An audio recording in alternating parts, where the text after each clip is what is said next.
मिलिन अपने dog bio के साथ चाइना के शंघाई शहर में रहती थी। वैसे तो वो चाइना के एक छोटे से गांव से थी, पर अपने फादर की डेथ होने के बाद वो अपनी माँ और बहन के लिए पैसे कमाने शंघाई शिफ्ट हुई थी। मिलिन की पर्सनालिटी बहुत ही स्वीट सी थी और वो एक टॉय शॉप में काम करती थी। उसे टॉयज बहुत पसंद थे, लेकिन उन टॉयज में से उसे सबसे ज्यादा पसंद थी डॉल्स। क्योंकि वो एक टॉय शॉप में काम करती थी, तो वो डिस्काउंटेड रेट्स पर अपनी मनपसंद डॉल्स ले लेती थी। उसके घर में अलग अलग देशों से आई हुई यूनिक डॉल्स थी। एक दिन उसकी शॉप में एक लिमिटेड एडिशन लबूबू डॉल का कलेक्शन आया, जहां सारी डॉल्स आते ही बिक गईं। एक डॉल मेलिन ने पहले से ही अपने लिए अलग रख ली थी। उस लबूबू डॉल का कलर गोल्डन था, एक ऐसा शेड जो बाकी लबूबू डॉल से अलग था। वो डॉल बहुत ही सुंदर थी और उस लबूबू जितनी क्यूट स्माइल मेलिन ने पहले कभी नहीं देखी थी। मेलिन उस लबूबू डॉल को अपने घर ले गई। वो उस दिन बहुत खुश थी और बस उस लबूबू डॉल को निहारती जा रही थी। उस डॉल की प्यारी सी नीली आंखें, गोल्डन कलर का सुंदर सा फर, लंबे लंबे कान और प्यारी सी बड़े बड़े दांतों वाली स्माइल। मेलिन ने उस लबूबू को जोर से गले लगाया, उसकी ढेर सारी फोटोज खींची और अपने डॉग बाओ को उसकी डॉल फैमिली के नए मेंबर से इंट्रोड्यूस कराया। पर जहां बाओ सारी डॉल्स को देखकर खुशी से अपनी पूंछ हिलाता हुआ पूरे कमरे में इधर उधर भागता था, वहीं वो उस लबूबू डॉल को देखकर बहुत जोरों से भौंकने लगा, गुर्राने लगा। मेलिन को ये बात थोड़ी अजीब लगी, पर उसने सोचा कि बाओ शायद डर रहा होगा, तो उसने डॉल को अपनी शेल्फ पर रखा और सोने चली गई। मेलिन का डॉग बाओ, जो हमेशा उसके पास सोता था, उस डॉल को घूरता रहा और कमरे से बाहर भाग गया। अगली सुबह ऑफिस जाने से पहले बाओ लबूबू को देखकर जोर से भाग रहा था। जैसे ही मेलिन घर से निकलने वाली थी, बाओ ने उसकी जींस पकड़ ली और उसे खींचकर उसके शेल्फ के पास ले जाने लगा। मेलिन ने बाओ को डांटा, लेकिन वो सुन ही नहीं रहा था। मेलिन ने गुस्से में बाओ को बाथरूम में बंद कर दिया और शॉप के लिए निकल गई। उस दिन उसका अपने टॉय स्टोर में सबसे खराब दिन गुजरा। हमेशा सबसे प्यार से बात करने वाली मेलिन अपने कस्टमर से लड़ पड़ी और उसे पता नहीं उस पर इतना गुस्सा आ गया कि वो उसके ऊपर चिल्ला दी। उसके बॉस ने उसी वक्त मेलिन को बहुत डांटा और उसे काम से निकाल दिया। मेलिन को कुछ समझ नहीं आया कि उसे अचानक इतना गुस्सा कैसे आ गया। वो रोते रोते वापस घर गई। उसने अपने बाथरूम का दरवाजा खोला। This is a true story. One night, 17 kids walked outside, and they never came back. Kathy, where are you? A lot of people die in this story, in a lot of really weird ways. This is where the story really starts. और तभी बाओ जोर से भौंकने लगा, लेकिन रोती हुई मेलिन का चेहरा देखकर वो शांत हो गया और उसकी भी आंखों में आंसू आ गए। मेलिन उस रात जल्दी सो गई थी।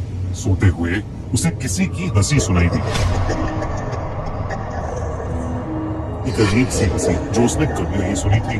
तभी उसने देखा कि उसके कमरे के कोने में कोई खड़ा हुआ उसे घूर रहा है। अंधेरे की वजह से वो उसे ठीक से देख नहीं पा रही थी। उसने बिस्तर से उठकर देखा तो वहां कोई नहीं था, बस वहां वो लबूबू डॉल पड़ी थी, जिसे मेलिन ने वापस शेल्फ पर रख दिया और फिर से सोने चली गई। उस रात मेलिन को एक सपना आया जिसमें वो अपने कमरे में थी और वहां एक बहुत ही अजीब सा दिखने वाला जानवर जैसा कुछ था, जिसके बड़े बड़े नुकीले दांत थे, भयानक लंबे और दांतों से भी ज्यादा नुकीले नाखून थे और उसका पूरा शरीर लाल रंग का था। वो जगह जगह से सड़ रहा था।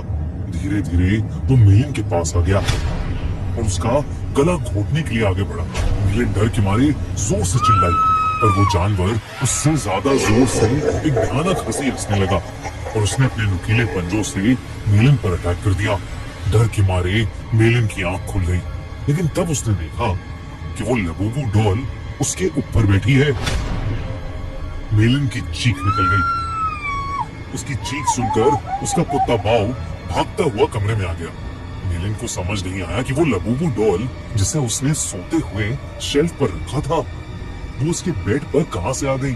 उसने ध्यान से उस डॉल को देखा तो वो डॉल अब पहले से ज्यादा हंस रही थी। मेलिन कुछ समझ पाती कि इससे पहले ही मेलिन के डॉग बाओ ने उस डॉल को अपने दांतों से खींचा और उसने उसके चिथड़े चिथड़े कर दिया। मेलिन पसीने से भीगी हुई थी और उसका सर दर्द से फट रहा था, इसलिए उसने बाओ को कुछ नहीं कहा। मेलिन ने उस लबूबू डॉल को डस्टबिन में डाला और बाओ को अपने पास बुलाकर फिर से सोने चली गई। जब वो सुबह उठी तो उसका सर पिछली रात से भी ज्यादा दर्द कर रहा था। साथ ही साथ उसके हाथों पर छोटे छोटे लाल दाने आ गए थे। बाओ भी कमरे में नहीं था। उसने बाओ को आवाज लगाई पर उसको अपनी बात का कोई जवाब नहीं मिला। मेलिन हॉल में गई लेकिन बाओ वहां भी नहीं था। वो पूरा घर ढूंढने लगी लेकिन वो कहीं नहीं मिल रहा था। आखिर में वो अपने बाथरूम में गई। बाओ बाथरूम में भी नहीं था, लेकिन जब उसने अपना चेहरा शीशे में देखा तो उसका पूरा चेहरा उन छोटे छोटे लाल दानों से भर गया था। ऐसा लग रहा था कि जैसे किसी ने उसे काटा हो। तभी बाथरूम मिरर में उसे दिखा कि उसके कंधे के पीछे कुछ भयानक सा था जो बिल्कुल उस जानवर के जैसा लग रहा था जो उसके सपने में आया था, और वो जोर जोर से हंस रहा था। पर जैसे ही मेलिन मुड़ी, वहां कोई जानवर नहीं बल्कि बाथरूम के शेल्फ के ऊपर लबूबू डॉल रखी थी। मेलिन को ये अपनी आंखों का धोखा लगा। उस लबूबू डॉल को तो उसके कुत्ते बाओ ने तहस नहस कर दिया था, तो वो डॉल वहां कैसे आ सकती थी। बल्कि अब उस डॉल के चेहरे की स्माइल एक प्यारी सी स्माइल से बदलकर एक बहुत भयानक हंसी में बदल चुकी थी। मेलिन अब घबरा गई थी और वो बाओ को आवाज देती हुई घर के बाहर चली गई, लेकिन वो आसपास कहीं नहीं मिल रहा था। जब वो वापस घर में घुसी तो उसके होश उड़ गए। वो लबूबू डॉल अब किचन के सिंक के पास पहुंच गई थी। उस डॉल के हाथ और दांत लाल पड़े थे। जब मेलिन ने सिंक के नीचे देखा तो उसके रोंगटे खड़े हो गए। वहां उसके डॉग बाओ की बॉडी पड़ी थी और उसमें से खून बह रहा था। ऐसा लग रहा था कि जैसे उसको किसी ने बुरी तरह नोच खाया है। बाओ मर चुका था और ये देखकर मेलिन की हालत खराब हो रही थी। उसे समझ आ गया था कि ये लबूबू डॉल कोई आम डॉल नहीं है। उसने इंटरनेट पर लबूबू डॉल से जुड़ी इंफॉर्मेशन सर्च करनी शुरू कर दी। इंटरनेट पर उसने न्यूज पढ़ी तो कई लोगों को उनकी लबूबू डॉल्स हॉन्ट कर रही थी। पूरी दुनिया भर में लबूबू डॉल्स के हॉन्टेड होने के ऐसे कई केसेस सामने आ चुके थे। लबूबू डॉल लोगों को बाइट कर रही थी और उनके साथ बुरी बुरी चीजें घट रही थी, जैसे उनकी जॉब चले जाना, उनका बीमार हो जाना या उनके किसी करीबी की मौत। ये सब न्यूज पढ़कर मेलिन और ज्यादा डर गई थी। उसे समझ आ गया था कि उसकी लबूबू डॉल हॉन्टेड है। उसने देरी न करते हुए डॉल में आग लगा दी और उसकी राख को एक जार में डालकर पास की नदी में बहा दिया। उस रात ये सारा किस्सा उसने अपनी छोटी बहन को फोन पर बताया। मेलिन को लगा कि शायद अब उस लबूबू डॉल से उसे छुटकारा मिल गया है, लेकिन अगली सुबह मेलिन के घर से उसकी डेड बॉडी मिली